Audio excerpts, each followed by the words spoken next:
তো চলো anniversary celebration করেই ফেলি। তোমাদের দাদাভাই কাজ থেকে চলে এসেছে, তো সারাদিন যেহেতু ফুল প্যান্ট পরে থাকে, তো ফুল জিন্সের প্যান্ট খুলে এইভাবে হাফ প্যান্ট পরে বসেছে। আর এই যে কেকটা দেখতে পাচ্ছেন, এটা আমি কিন্তু বাড়িতেই তৈরি করেছি।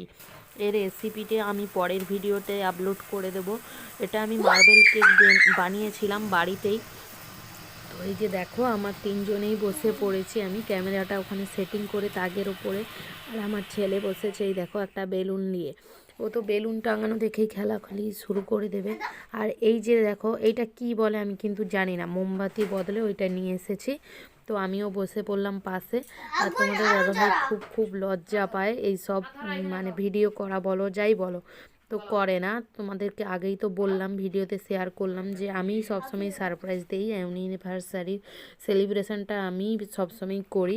তো চলো এই যে দেখো, দিয়ে যে তিনজনে বসে ফেলেছি। আর আমার ছেলে এখানে তো, ও তো আর বুঝতে পারে না, ও তাই হ্যাপি বার্থডে বলছে।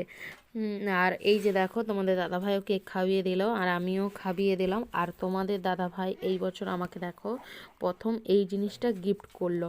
কোনো দিনও গোলাপ ফুল গিফট করেনি, বলে গোলাপ কিনে পয়সা নষ্ট করে সেই গোলাপ ফুল শুকিয়ে যায়, কি লাভ হয়। তো এই বছর প্রথম দিয়েছে, আমি তো খুব খুব খুশি।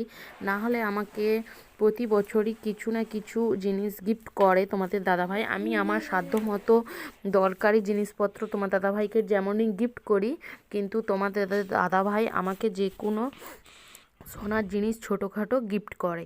তো চলো, আমাদের তো এই যে সেলিব্রেশন হয়ে গেল। আর তোমাদের দাদাভাই প্রচুর খিদা লেগে গেছে, তাই মিষ্টি খাওয়া এখানে শুরু করে দিয়েছে। আর এই দেখো, আমাকে এই যে গোলাপ ফুল দিয়েছে। আমি এটুকুতেই খুব খুব খুশি এবছর যে তোমাদের দাদাভাই নিজে থেকে এনেছে এই গোলাপ ফুল। আর এই যে দেখো, আমি এই তোমার দাদাভাইকে এই সাদা শার্টটা গিফট করলাম।